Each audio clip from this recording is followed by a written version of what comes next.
Très chers frères et sœurs en Christ, nous vous disons shalom et que la paix du Seigneur soit avec vous tous, à nous tous, partout où nous nous trouvons en ce moment-ci. Et nous bénissons le Seigneur pour cette opportunité qu'il nous offre encore de nous retrouver encore devant sa présence. Nous vous rassurons que nous allons encore passer de bons moments dans la présence du Seigneur, ce soir encore ou en séjour. Partout où nous nous trouvons, nous allons incliner nos têtes pour recommander ces instants entre les mains du Seigneur, demander à ce que son esprit puisse encore nous guider et que ses anges nous assistent du début jusqu'à la fin de notre séance de séjour, et c'est là pour la gloire de son Saint-Nom.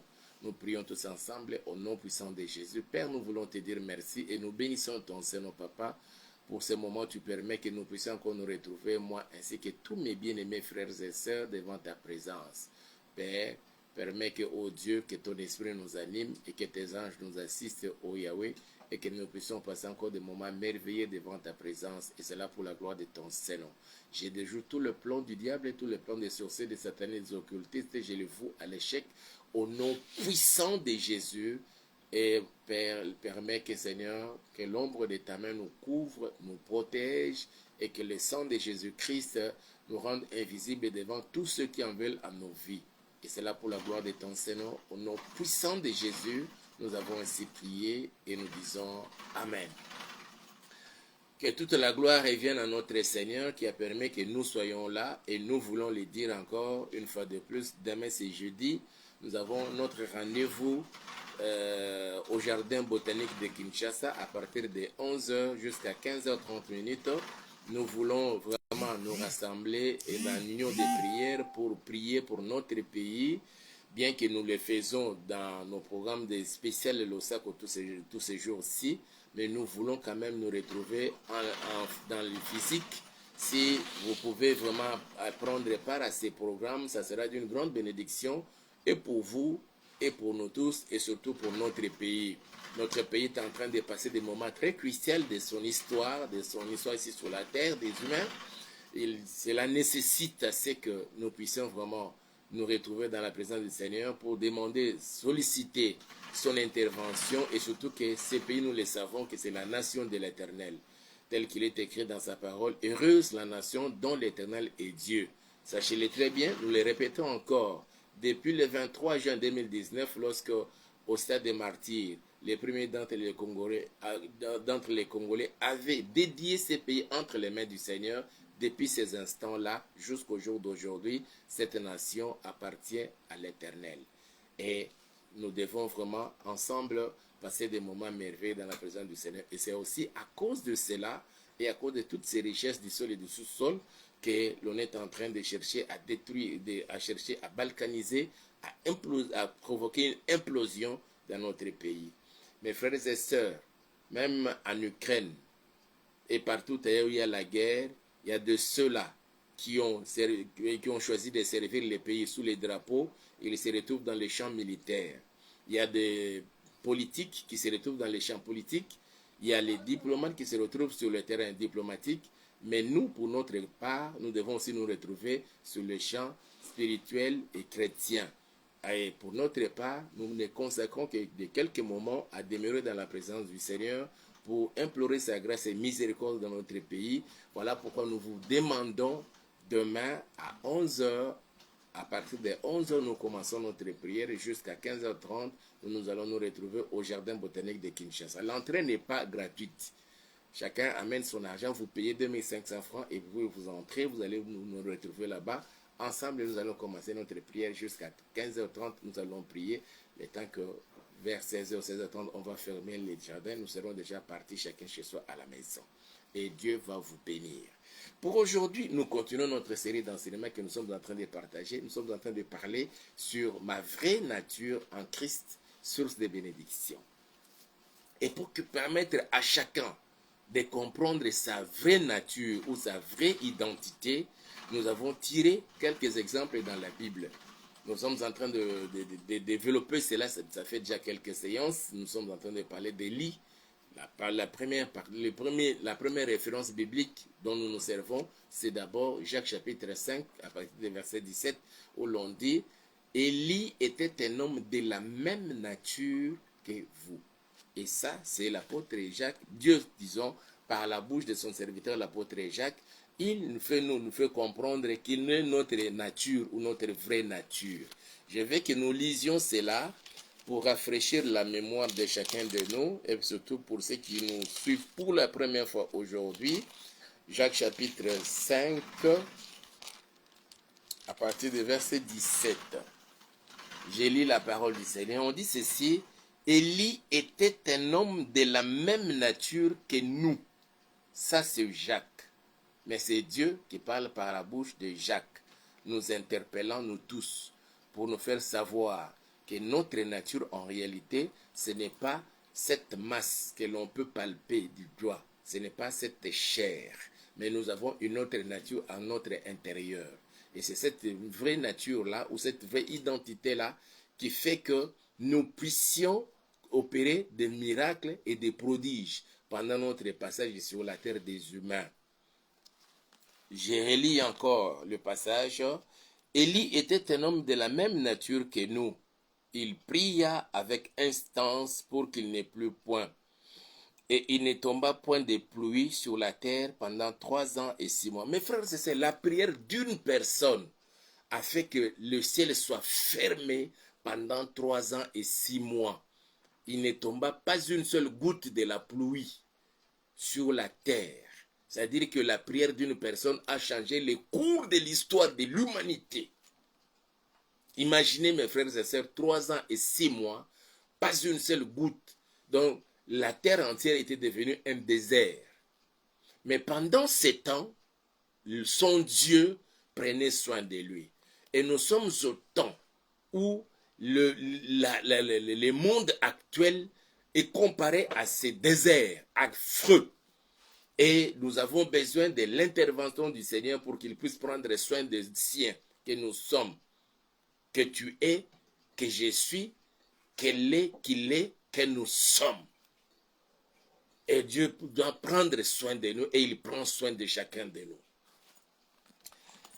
Élie était un homme de la même nature que nous. Il pria. Maintenant, dans cette nature qui est la nôtre, que nous voyons en Élie, on nous parle maintenant de la prière. La vie de prière doit nous caractériser autant où nous sommes parvenus. Et surtout, mes frères et sœurs, nous devons le savoir, que nous sommes parvenus à la période, au cœur même de la prophétie ou de l'accomplissement des prophéties bibliques. Quand nous voyons tout ce qui se passe dans le monde entier, sur le plan technologique, sur le plan scientifique, sur le plan politique, sur le plan économique, sur le plan militaire, cela exige ou nécessite assez que chacun puisse alors faire valoir sa nature et sa vraie nature, sa vraie identité. Et c'est là, à partir d'un point, que nous sommes en train de développer la vie des prières.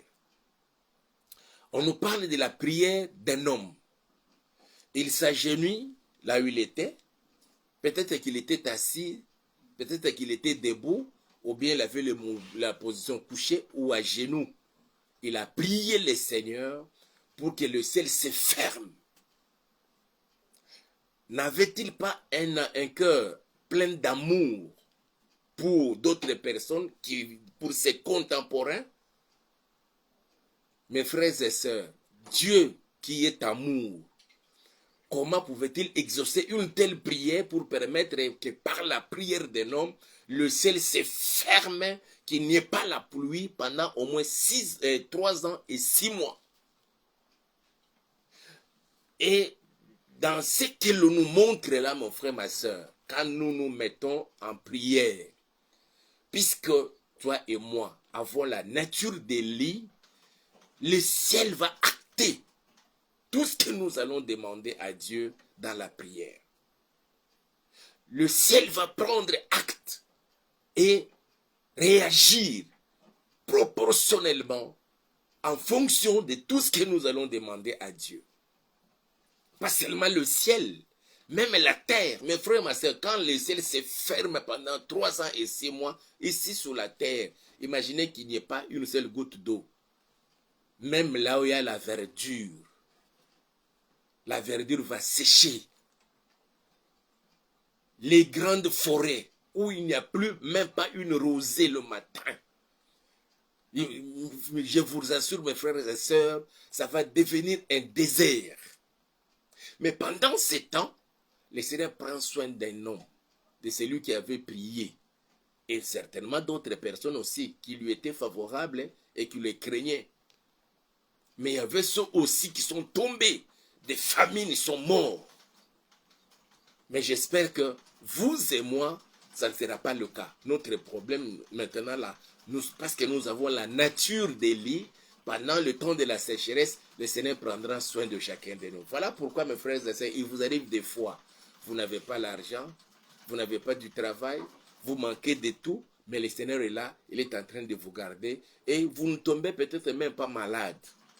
Il vous garde en bonne santé, et vous ne vous souciez même pas, mais il vous donne la paix et la joie de vivre.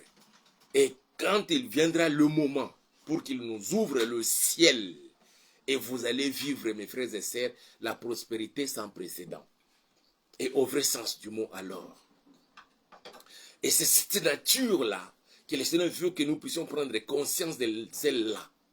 Que tel que moi je suis là, ma vraie nature, quand je me mets à prier, le ciel réagit.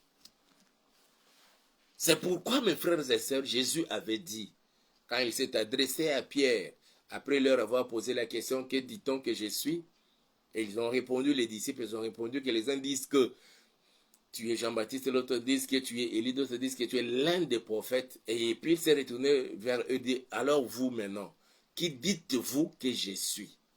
C'est alors que Pierre lui dira, Simon, il était encore Simon, avant de devenir Pierre, dit Simon, lui dit, tu es le Christ, le Fils de Dieu vivant. C'est alors que Jésus lui dira, ce n'est ni la chair et le sang qui t'ont révélé cela, mais c'est plutôt mon Père céleste.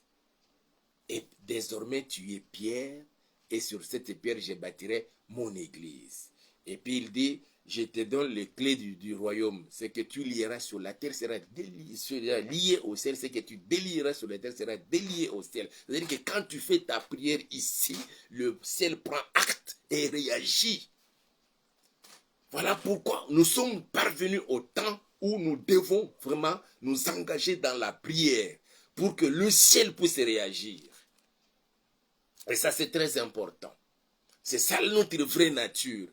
La nature dont je parle ici, ce n'est pas question d'aller apprendre un bon anglais comme quelqu'un qui a étudié à Oxford. Ce n'est pas pour aller apprendre plutôt un meilleur français, plus que même le français eux-mêmes. Non, non. Ce n'est pas question d'aller apprendre à manier l'espagnol ou le portugais. Non. Mais cette nature cachée là, en toi et en moi. Et ça se nourrit par la prière. Et pour remarquer et comprendre cela, c'est aussi au travers de la prière. C'est pourquoi on nous parle d'Élie. Il a prié, et quand il a prié, et le ciel a réagi en se fermant pour permettre à ce qu'il n'y ait plus de pluie sur la terre pendant 3 ans et 6 mois. Et la Bible dit, il a prié de nouveau. Ça, c'est la Bible qui dit. Je veux que nous lisions un peu ça. Verset 18. Puis il pria de nouveau. C'est-à-dire que la vie de prière était devenue la vie d'Élie. Il prie de nouveau. Il prie de nouveau. On ne peut jamais prier une seule fois et s'arrêter. Que le Seigneur, que le Saint-Esprit nous aide à cultiver cette vie de prière et chaque jour de notre vie sur la terre.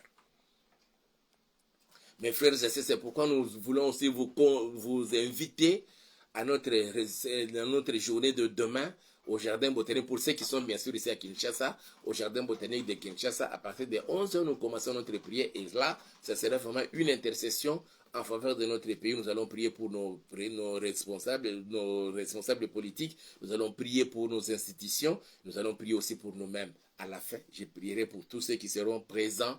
C'est demain. Là, au Jardin Botanique. Voilà, ça c'est notre vraie nature. La chair que nous avons, vous avez été né peut-être dans une famille.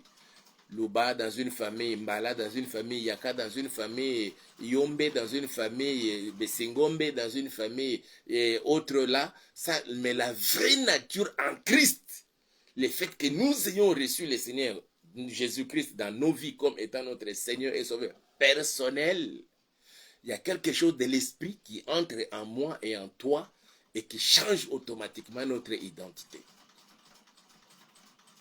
Et ça, c'est très important que chacun puisse connaître et savoir cela. Il pria.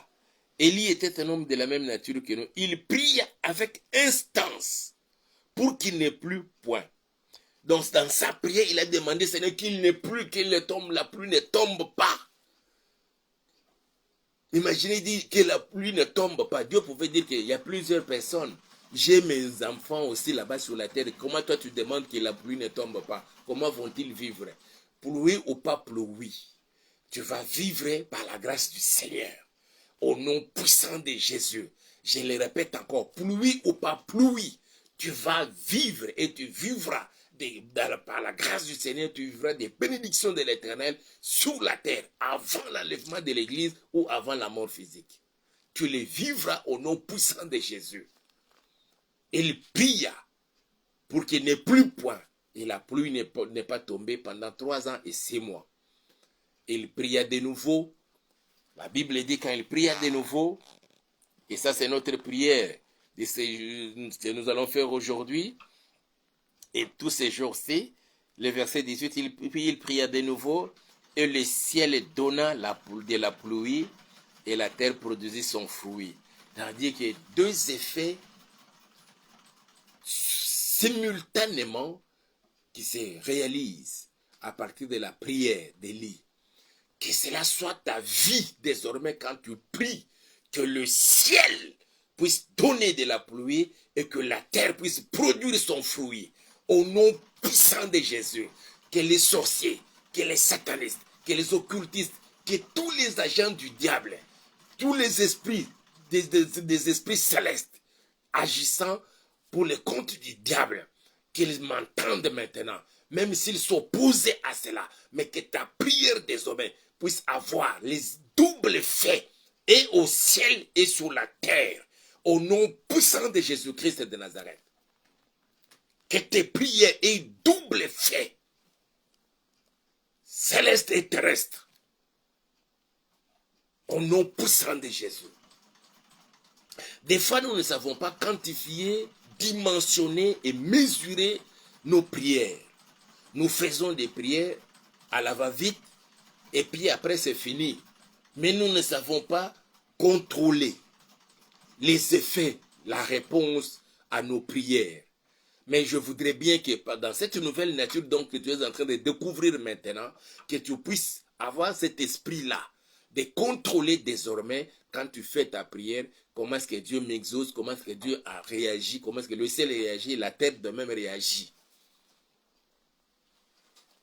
Lui, il a prié qu'il n'ait plus point, et il n'a pas plu. Lorsqu'il a prié pour la 2e fois, le ciel donna la pluie, et puisque le ciel a donné la pluie, la terre aussi a produit son fruit. Que ta terre à toi, désormais, à partir de toutes les prières que tu commenceras à faire, commence à produire du fruit. Au nom puissant de Jésus, que là où il y avait la stérilité, que là où il y avait la maladie, que là où il y avait les blocages, que là où il y avait les inquiétudes, qu'à partir de tes prières, que la terre obéisse à cela et que tes produits puissent te produire les besoins selon les besoins de ton cœur. Et c'est là au nom puissant de Jésus-Christ de Nazareth. Notre nature en Christ, mes frères et sœurs, dont nous sommes devenus des dieux, ce n'est pas quelque chose que nous ramassons au hasard, mais nous nous référons à la Bible. Écoutez ce que la Bible dit dans Psaume chapitre 82. Je voudrais que nous puissions lire cela. Permettez que je puisse un peu chercher cela dans ma Bible. Si vous avez votre Bible aussi, ouvrez-la dans le livre de Psaume 82.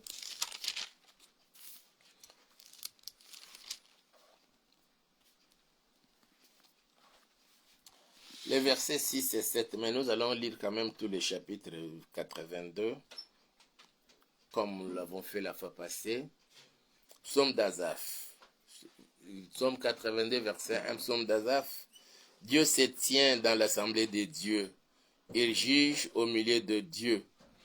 Jusqu'à quand jugerez-vous avec iniquité et aurez-vous égard à la personne des méchants?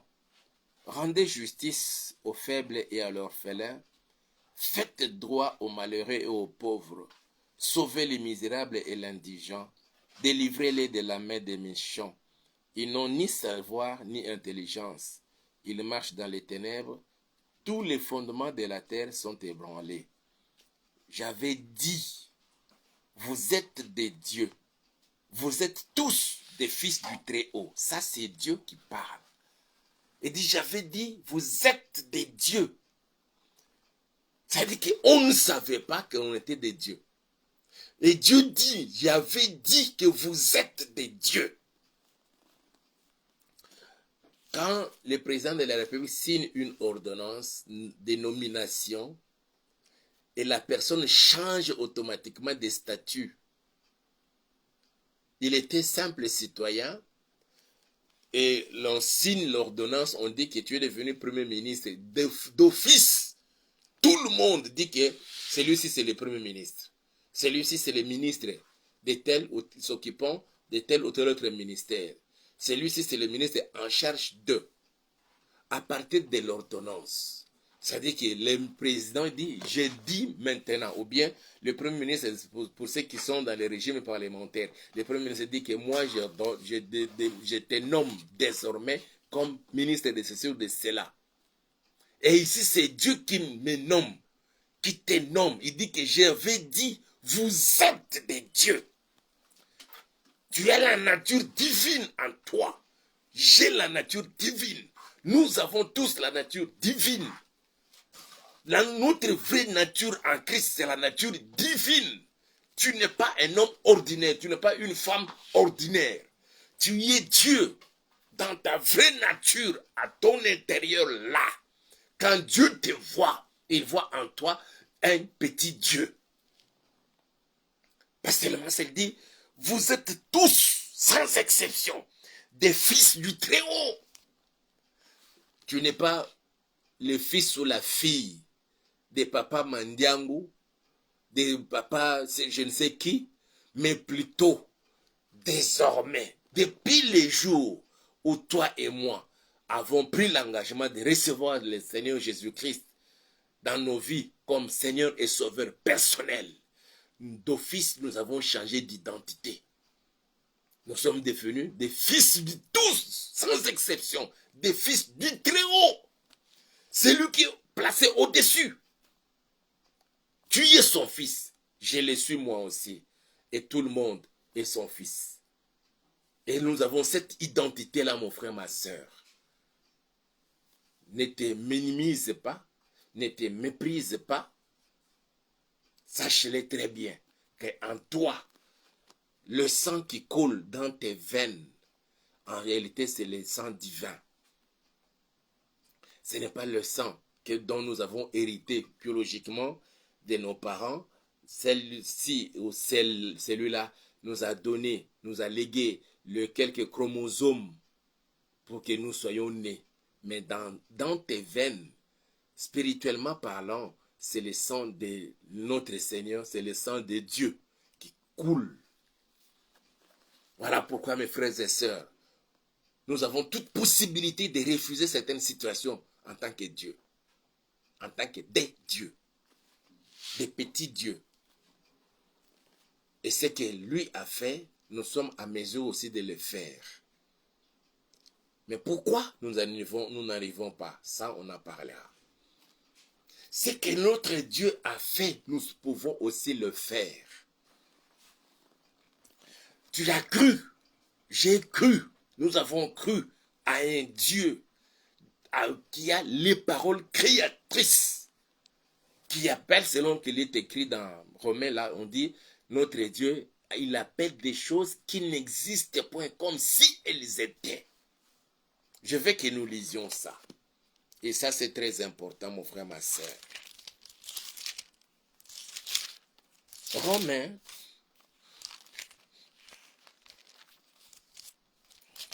chapitre 4. Et ici, on nous parle de notre père Abraham. Dans l'histoire de la justification, commençons notre lecture à partir du 13e verset. C'est le verset 17 qui nous concerne. Lisons Romains chapitre 4 à partir du 13e verset jusqu'au 17e verset. On dit ceci, en effet, ce n'est pas par la loi que l'héritage du monde a été promis à Abraham et à sa postérité, c'est par la justice de la foi. Car si les héritiers le sont par la loi, la foi est vaine. Et la promesse est anéantie, parce que la loi produit la colère, et que là où il n'y a point de loi, il n'y a point non plus de transgression.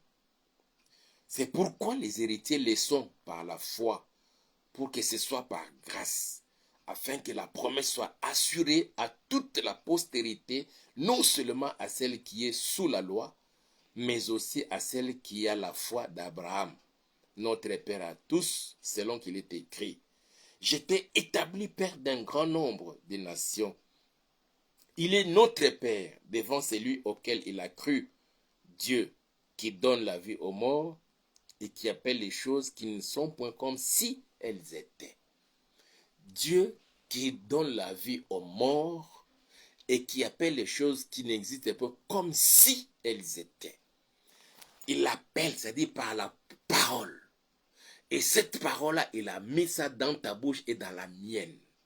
Je voudrais bien que nous puissions comprendre cette nature-là. Tu peux appeler les choses qui n'existent point dans ta vie et cela vient à l'existence. Cela est possible au nom puissant de Jésus-Christ de Nazareth. Dieu qui donne la vie aux morts et qui appelle les choses qui ne sont point comme si elles étaient. Elle appelle les choses qui n'étaient point comme si elles étaient. Elle l'appelle, il l'appelle par la parole, par la puissance de la parole.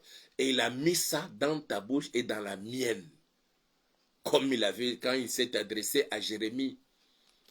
Et c'est Jérémie qui nous en parle. Je voudrais bien que nous puissions lire ça dans le livre de Jérémie, Jérémie chapitre 1. Et il faut que tu comprends, que nous comprenions que le Seigneur, après que nous ayons cru en lui, il a placé ces paroles-là dans nos bouches à nous. Il dit ceci dans Jérémie. Quand il s'est adressé à Jérémie, je voudrais lire aussi ça, on l'a lu la fois passée, je voudrais relire encore aujourd'hui. Jérémie chapitre 1 à partir du verset 4. La parole de l'Éternel me fut adressée en ces mots. Avant que je t'eusse formé dans le ventre de ta mère, je te connaissais. Et avant que tu fusses sorti de son sein, je t'avais consacré, je t'avais établi prophète des nations. Je répondis, ah Seigneur éternel, voici je ne sais point parler, car je suis un enfant. Et l'Éternel me dit, ne dis pas, je suis un enfant, car tu iras vers tous ceux auprès de qui je t'enverrai, et tu diras tout ce que je t'ordonnerai. Ne les crains point, car je suis avec toi pour te délivrer, dit l'Éternel. Puis l'Éternel étendit sa main et toucha ma bouche, et l'Éternel me dit, voici je mets mes paroles dans ta bouche. Waouh! Il touche, le Seigneur étend sa main, il touche la bouche de Jérémie et lui dit, voici je mets mes paroles dans ta bouche. Quelles paroles? Les paroles qui y appellent les choses qui n'existent pas, comme si elles étaient, et elles viennent à l'existence. Et ces paroles-là, le Seigneur les place aussi dans ta bouche. Toi et moi sommes capables, mes frères et sœurs, d'appeler les choses qui n'existent pas. Nous pouvons appeler les marins, nous pouvons appeler les enfants, nous pouvons appeler l'argent, nous pouvons appeler tout sur la terre. Pourvu que ce soit dans la parfaite volonté de notre Seigneur. Quand nous allons les appeler, ça va venir. Je veux qu'en 2024, que tu puisses bénéficier de cette grâce-là et agir puissamment. Que tu commences à appeler les choses qui n'existent point dans ta vie et que tu commences à les voir dans ton ministère, dans ta maison, dans ta famille, dans tes entreprises, dans ton entourage. C'est possible que tu les appelles. Nous avons juste l'habitude de prier pour les gens.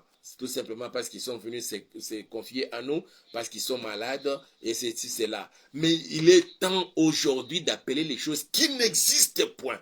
Et elles vont venir à l'existence. Parce que cela est possible avec le Seigneur. Je vais lire un verset toujours dans Jérémie, mes frères et sœurs. Permettez que je puisse le rechercher. Voilà, je le trouve. Jérémie chapitre 15.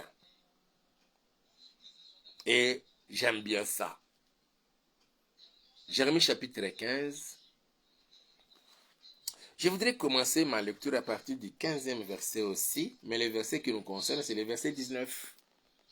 Jérémie chapitre 15, verset 19. Mais nous commençons notre lecture à partir du 15e verset. Je lis la parole du Seigneur. Tu sais tout, ô Éternel. Souviens-toi de moi. Ne m'oublie pas. Venge-moi de mes persécuteurs. Ne m'enlève pas, tandis que tu te montres lent à la colère. Sache que je supporte l'opprobre à cause de toi. Ça, c'est Jérémie qui fait sa prière à Dieu. J'ai recueilli tes paroles et je les ai dévorées. Tes paroles ont fait la joie et l'allégresse de mon cœur. Car ton nom est invoqué sur moi, l'Éternel Dieu des armées. Est-ce que c'est ce que nous faisons nous aussi? Dévorer les paroles du Seigneur, que pour cela puisse faire notre joie et aussi invoquer le nom du Seigneur sur nous? Que cela soit, si c'est possible, que cela devienne aussi une partie de ta vie intégrante. Verset 17. Je ne me suis point assis dans l'assemblée de mon cœur afin de m'y réjouir, mais à cause de ta puissance.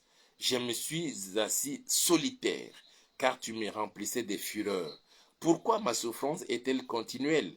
Pourquoi ma plaie est-elle douloureuse? Et ne veut-elle pas se guérir?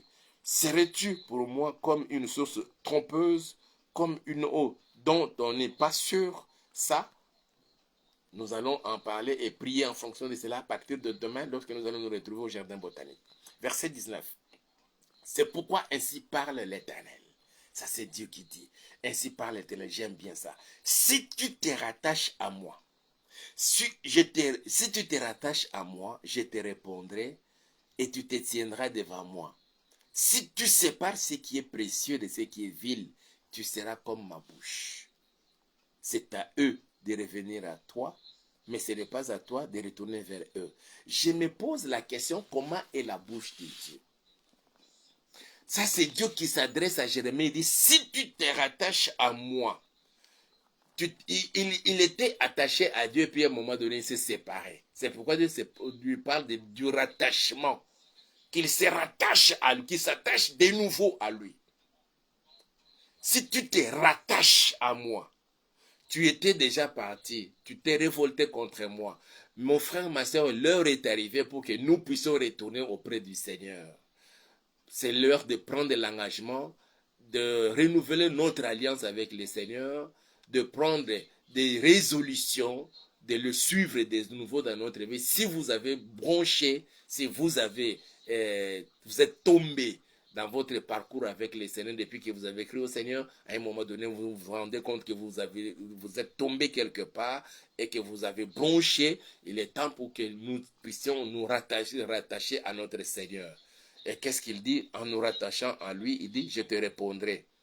Et tu te tiendras devant moi. La nouvelle nature en Christ nous permet de nous tenir devant la présence du Seigneur, devant la face du Seigneur du ciel et de la terre, de celui qui gouverne tous les esprits célestes. Nous avons cette grâce-là de nous tenir devant lui. Quelle grâce, mon frère, ma soeur, que vous vous teniez devant. Il y a de ceux-là qui évoquent les esprits au cimetière, au bord des eaux. D'autres rentrent encore dans les profondeurs des eaux là-bas, en train de chercher les esprits là-bas, démoniaques, sataniques, diaboliques, maléfiques. Mais toi et moi avons la grâce de nous tenir devant le Seigneur de gloire. Waouh! Quelle grâce, mon frère, ma soeur. Et Dieu dit, si tu te rattaches à moi, je te répondrai et tu te tiendras devant moi. L'heure est arrivée que tu te tiennes devant le Seigneur. Que tu puisses prendre 30 minutes à te tenir devant le Seigneur. Que tu puisses prendre 1 heure du temps, 2 heures, 3 heures, autant d'heures. tu te tiens devant le Seigneur de gloire, le Seigneur du ciel et de la terre, le maître des temps et des circonstances, le Seigneur qui gouverne les esprits célestes. Cette grâce-là, il t'accorde à cause de cette nouvelle nature qui est en nous, notre nature, notre véritable nature en Christ. Ça nous permet, mes frères et sœurs, à nous tenir devant le Seigneur. Parce que devant lui, celui qui n'a pas cette nature-là ne peut pas se tenir devant Dieu. Tu peux venir dans une assemblée locale, comme nous appelons nos églises à nous. Tu peux venir là-bas, mais sans que tu te tiennes devant le Seigneur de gloire. Mais il est temps, mon frère, ma soeur, pour que nous puissions avoir cette possibilité-là, l'opportunité de nous tenir devant le Seigneur de gloire. Tu te tiendras devant moi. Si tu sépares ce qui est précieux de ce qui est vil, d'abord dis, si tu te rattaches à moi, nous avons deux possibilités. Le Seigneur nous répond et puis nous nous tenons devant lui. Et il donne encore notre condition. Si tu sépares, il est question de séparer. Qu'est-ce que devons-nous séparer? Ce que nous devons séparer, c'est si tu sépares ce qui est précieux de ce qui est vil, ce qui est de moins important, d'une moindre importance. Nous devons le séparer de nous. Tu t'accroches toujours à une vie sale, dans l'iniquité, dans la fraude, dans la débauche, dans le mensonge, dans le vol, mon frère, ma soeur. Et puis tu crois te tenir devant le Seigneur. Non. Nous devons nous séparer de toutes ces choses-là et aussi faire les choix dans notre vie. Savoir ce qui est précieux et aussi ce qui est vil. C'est pourquoi la Bible dit dans 1 Corinthiens, je crois bien, on nous dit, tout m'est utile. Tout m'est possible, mais tout ne m'est pas utile. Je peux faire tout ce que je peux. Tout m'est permis, mais tout ne m'est pas utile. Je veux savoir qu'est-ce qui m'est utile, bien que cela me soit permis. Qu'est-ce qui ne m'est pas utile, bien que cela me soit permis. Tu dois faire un choix dans ta vie. Dans ta vraie nature, là, en Christ, nous devons faire les choix et les bons choix alors. Il dit alors, si tu sépares ce qui est précieux de ce qui est vil, tu seras comme ma bouche. Oh, comment est la bouche du Seigneur? La bouche de Dieu. Est-elle ovale? A-t-elle la forme d'un rectangle, d'un trapèze? Ou bien, comment est la bouche? Ce n'est pas la forme de la bouche, mais plutôt la puissance de la parole qui sort de la bouche de Dieu. Parce que nous voyons dans Genèse là-bas, la Bible dit au commencement Dieu. Au commencement, il y avait le ciel et la terre, et puis le Seigneur commençait maintenant à donner l'ordre. Que la lumière soit, et la lumière fut. Cette bouche-là, dans la puissance d'ordonner des choses, d'appeler les choses qui n'existent point, tu dois définir comme ça, au cours de cette année 2024, jusque dans les années à venir, que tu commences à appeler les choses qui n'existent point. Tu peux appeler un grand et puissant ministère. Tu peux appeler une grande et puissante église vivante.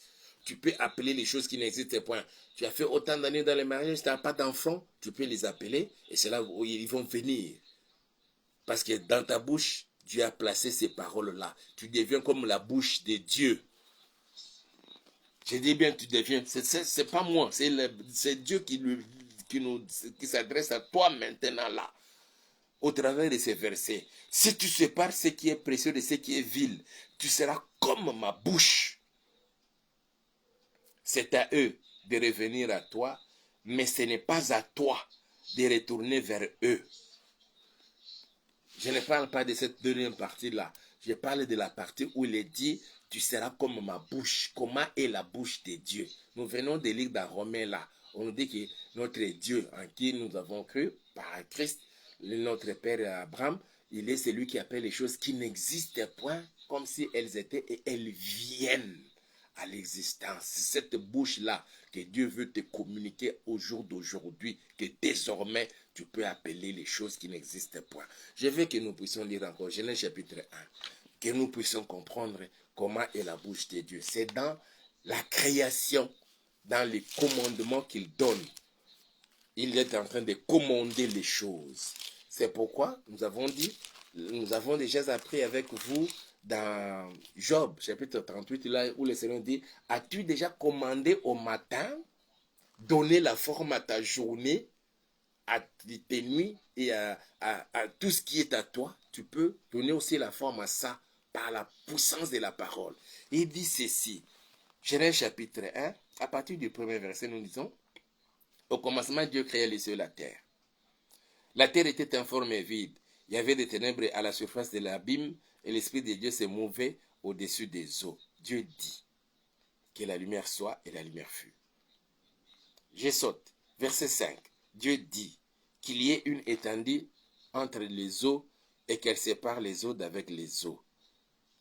Je saute. Verset 6. Verset 9 plutôt. Dieu dit que les eaux qui sont au-dessous du ciel se rassemblent en un seul lieu et que le sec paraisse. Et cela fut ainsi. Je saute encore. Je veux verset 11. Puis Dieu dit que la terre produise de la verdure, de l'herbe portant de la sémence, des arbres fruitiers donnant du fruit selon leurs espèces et ayant en eux leur semence sur la terre. Et cela fut ainsi. Je saute. Verset 14. Dieu dit qu'il y ait des luminaires dans l'étendue du ciel pour séparer le jour d'avec la nuit, que ce soit des signes pour marquer les époques, les jours et les années. Je saute encore. Je vais directement. Verset 20. Dieu dit que les eaux produisent en abondance des animaux vivants et que des oiseaux volent sur la terre vers l'étendue du ciel. Je saute. Verset 24. Dieu dit que la terre produise des animaux vivants selon leur espèce, du bétail, des reptiles et des animaux terrestres selon leur espèce, et cela fut ainsi. Et là, verset 26, puis Dieu dit, faisons l'homme à notre image, selon notre ressemblance, et qu'il domine sur les poissons de la mer, sur les oiseaux du ciel et sur le bétail, sur toute la terre et sur tous les reptiles qui rampent sur la terre. Dieu créa l'homme à son image, il créa l'image de Dieu, il créa l'homme et la femme. Verset 25, Dieu les bénit et Dieu leur dit. Cette parole-là, c'est ça, la bouche de Dieu qui dit et la chose s'accomplit. En 2024, tout ce que tu vas dire, c'est ce qui va arriver à une seule condition, que tu saches séparer dans ta vie ce qui est précieux de ce qui est vil. Il faut savoir distinguer, faire le distinguo entre ce qui est précieux, ce qui est d'une grande importance, d'une grande utilité, et ce qui est de moins important. Ce qui est vil, ce qui est... je ne sais même pas comment pouvoir qualifier cela. Si on n'arrive pas à faire cette distinction et séparer, pas seulement distinguer, mais il faut aussi séparer. Pour séparer, il faut d'abord distinguer. Ça, cela m'est important. Ça, ce n'est pas important. Ça, c'est précieux. Ça, ce n'est pas précieux. Ça, c'est vil. Et ainsi de suite. Quand vous arrivez à distinguer cela, c'est alors que vous allez aussi faire la séparation. Vous séparez ce qui est précieux de ce qui est vil.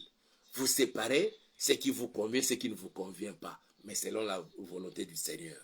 C'est ce que nous devons faire chacun pour sa part, pour vivre réellement ce que le Seigneur nous promet dans notre vraie nature en Christ, afin que cela puisse constituer véritablement la source de bénédiction. Mon frère, ma soeur, vous êtes appelés. Nous sommes tous appelés à vivre des grandes bénédictions au cours de cette nouvelle année 2024. Même si nous voyons certaines prophéties bibliques s'accomplir sous nos yeux, et parmi ces prophéties bibliques-là, parmi les promesses les meilleures du Seigneur, nous sommes appelés, nous aussi, vous et moi, à vivre ce que nous sommes en train de partager là, dans notre vraie nature en Christ, pour que cela puisse constituer pour chacun de nous, mes frères et sœurs, la source des bénédictions. Et nous allons prier. Seigneur, je voudrais te bénir, Papa, pour cette grâce que tu nous as accordée, Yahweh. Je me tiens devant ton trône de la grâce. Je ne suis qu'un instrument que tu as utilisé et que tu utiliseras encore, Seigneur, pour déverser sur ton peuple des bénédictions, Papa. J'ai parlé, Seigneur. Papa, que l'Esprit maintenant commence à agir dans la vie de ma soeur, dans la vie de mon frère, dans la vie de tout un chacun, Seigneur notre Dieu. Longtemps, papa, nous avons ignoré ces choses au Seigneur. Nous ne le savions même pas. Et à cause de cette ignorance, l'ennemi a eu le dessus sur nous. Heureusement, Seigneur, tu n'as pas permis que nous puissions mourir. N'est-il pas écrit dans ta parole tel que toi-même tu commençais à t'inquiéter disant, mon peuple périt faute de connaissances.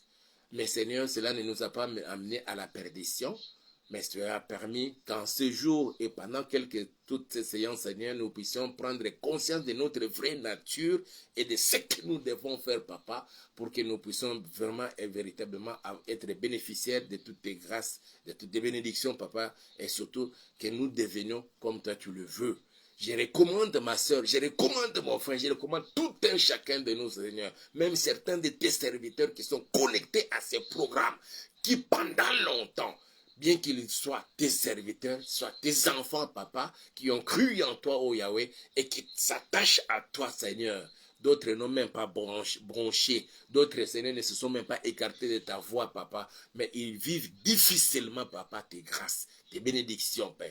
Aujourd'hui, tu nous as fait connaître que dans notre nouvelle nature en toi, Jésus, cela constitue pour nous la source de bénédiction. Que tu ouvres ton ciel, oh Yahweh, que tu déverses tes grandes bénédictions dans la vie de tout un chacun de nous, au nom puissant de Jésus. Et que ces bénédictions, Seigneur, fassent de sorte que toutes paroles qui sortiront de nos bouches, papa, puissent avoir de l'impact dans nos vies, dans notre entourage et sur toute personne sur qui nous allons prononcer ces paroles-là. Et c'est là pour la gloire de ton Seigneur, au nom puissant de Jésus-Christ de Nazareth. Oui, Père, exauce la prière de ton serviteur que je t'adresse en ce moment-ci, Seigneur, en faveur de ma soeur et de mon frère. Que tout celui qui a suivi ces programmes, qui était malade, que la maladie quitte le corps, quelle que soit la maladie, la gravité, la durée de cette maladie-là, au nom puissant de Jésus, toute maladie qui peut se nommer sur la terre, que ce soit une maladie héréditaire, cyclique ou périodique, maladie incurable selon le médecin, j'ordonne que ces démons derrière de cette maladie puissent quitter le corps. Je les chasse et la renvoie dans la l'abîme des ténèbres. Au nom puissant de Jésus, j'appelle les bénédictions dans la vie de tout un chacun. Il y a de ceux-là, Seigneur, qui ont fait autant d'années dans les mariages, papa, mais n'ont pas d'enfants. Il y a d'autres, Seigneur, qui ont déjà perdu espoir. Parce qu'ils sont plongés, sont frappés, Seigneur, la femme est frappée par la ménopause. Et le frère, Seigneur, le papa, lui, donc il a perdu sa virilité. Seigneur, si tu avais revigoré le corps d'Abraham, notre père, et de notre maman Sarah, à l'âge de 100 ans, papa, il pouvait encore avoir l'enfant. Tu peux le faire aussi, Seigneur, dans la vie de ton peuple, dans la vie de ma soeur et de mon frère, de toute personne connectée à ces programmes Yahweh. Il y en a d'autres, Seigneur, qui, depuis un moment donné, ils ont des difficultés à voir parce qu'ils ont des problèmes, Dieu. Yahweh, que tu étendes ta main et que tu les touches. Je chasse la cécité, l'aveuglement, les glaucomes, au nom puissant de Jésus, que les cataractes disparaissent des yeux de ton peuple. Que celui qui portait des lunettes et sans lunettes ne peut rien voir. Que ces lunettes-là soient brisées et qu'il commence à voir clair. Que ton sang, toi Seigneur, je les verse encore dans les yeux de ton peuple. Qu'il commence à voir clair.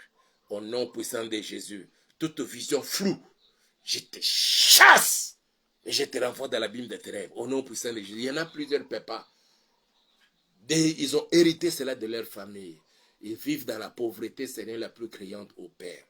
Ils ont difficile à nouer le debout de moi. Exauce la prière de ton serviteur que je t'adresse en ce moment, Seigneur, afin que tu ouvres le ciel et que tu déverses sur chacun tes bénédictions. Que à partir de maintenant, Seigneur, qu'il soit surpris, agréablement surpris de comment tu commences à le bénir et qu'il commence à toucher d'énormes fausses sommes d'argent qu'il n'avait pas avant. Oui, Seigneur, d'autres papas, je chasse les chômages, qu'ils trouvent du travail et un meilleur travail, Seigneur, où on va lui allouer un salaire lui permettant de nouer les deux bouts de mois. Normalement, c'est là pour la gloire de ton Seigneur. Au nom puissant de Jésus-Christ de Nazareth, que tous ceux qui n'arrivaient pas à bien dormir, qu'à partir de maintenant, Seigneur, qu'ils obtiennent un doux et paisible sommeil. Au nom puissant de Jésus, il y a de ceux-là, Seigneur, qui ont été empoisonnés, Seigneur notre Père. Que les poisons disparaissent dans leur corps. Je dis bien que les poisons disparaissent dans leur corps et que leur santé se rétablisse, Papa. Au nom puissant de Jésus-Christ de Nazareth, nous nous retournons vers toi, Papa. Nous voulons, Seigneur, nous rattacher à toi. Oui, Père éternel, tel que tu l'as dit toi-même. Nous voulons nous rattacher à toi, Seigneur, et que nous devenions comme ta bouche. Nous appelons les choses qui n'existent pas, qu'elles viennent à l'existence, dans ma vie, dans mon foyer, dans ma maison, dans ma famille, dans la vie de mon frère et de ma soeur, dans son foyer, dans sa maison, dans sa famille, dans leurs entreprises au Père. Au nom puissant de Jésus, et surtout tous tes serviteurs, Papa, qui depuis un moment donné souffrent, Seigneur. Il y a de ceux-là qui jeûnent, qui te lisent la parole, Papa, et cherchent ta face, Seigneur, notre Père, avec un cœur sincère et droit. Mais, Seigneur, ils pataugent encore. Ils ne font que tourner en rond sur place. Ils font du surplace dans leur ministère. Exauce la prière de ton serviteur en leur faveur, Papa, qu'ils connaissent un boom au cours de cette année 2024. Au nom puissant de Jésus, que c'est lui qui est à la recherche d'un endroit pour implanter l'église comme moi, que tu nous donnes, Seigneur, cela, Papa. Que ce trimestre ne se termine point, Papa. Exauce la prière. Donne-nous, Seigneur, un endroit pour que nous puissions, ô Dieu, te servir comme il faut. Et que nous soyons la source de bénédiction pour plusieurs. Au nom puissant de Jésus-Christ de Nazareth, je bénis la soirée d'aujourd'hui et les sommets de ton peuple, ceux qui vont vaquer dans les activités, Seigneur, que tu marches avec eux. Et surtout, Seigneur, notre rendez-vous de demain jeudi au jardin botanique, nous te le confions. Nous voulons que nous puissions passer des moments merveilleux avec toi, notre Père et notre Dieu. Et c'est là pour la gloire de ton Seigneur, Papa. Au nom puissant de Jésus, que toute maison où l'on nous a suivis en ce jour, Seigneur, que cette maison-là puisse connaître une grâce particulière et une bénédiction, Seigneur, spéciale venant de toi, Papa. Et surtout, tes anges soient placés dans les portails et les maisons où tes enfants habitent. Au nom puissant de Jésus, nous avons ainsi prié et nous disons Amen. Que Dieu nous bénisse, mes frères et sœurs, et nous allons nous retrouver demain déjà à 11h. Nous commençons notre prière spéciale Losako au jardin botanique de Kinshasa à partir de 11h. Venez vraiment, mes frères et sœurs, que nous puissions consulter une grande armée entre les mains du Seigneur, prier, déclarer, faire des déclarations pour notre pays, pour confondre tous les ennemis du développement et de la paix de la RDC. Et Dieu va se souvenir aussi de vous. Et les soirs, comme d'habitude, à 23h, heure de Kinshasa, nous serons encore dans la présence du Seigneur dans le cadre de notre programme spécial Losako. Spécial Losako à 11h au Jardin Botanique, spécial Losako à 23h en direct dans les réseaux sociaux. N'oubliez pas d'aimer nos vidéos, de liker, de nous envoyer beaucoup de cœurs et surtout de partager nos vidéos avec d'autres personnes. Aussi, de vous abonner et de faire abonner d'autres personnes à notre chaîne YouTube que nous avons intitulée Auberge de Vie TV. Suivez-nous aussi sur notre adresse TikTok, Pasteur Hippolyte Moulalou, et vous nous verrez toujours là, ou vous nous verrez aussi là-bas. Dieu vous bénisse. Nous sommes à la quête d'un endroit pour l'église, comme nous avons fait ça dans la prière. Si vous avez un espace chez vous, appelez-nous et nous viendrons. Nous sommes aussi dans les besoins. Vous pouvez nous envoyer votre aide financière. Le numéro que vous voyez là, Orange, c'est aussi Orange Money. Dieu vous bénisse et on se retrouve demain, déjà à 11h au Jardin Botanique pour ceux qui sont à Kinshasa et nous tous à 23h en direct. Ciao.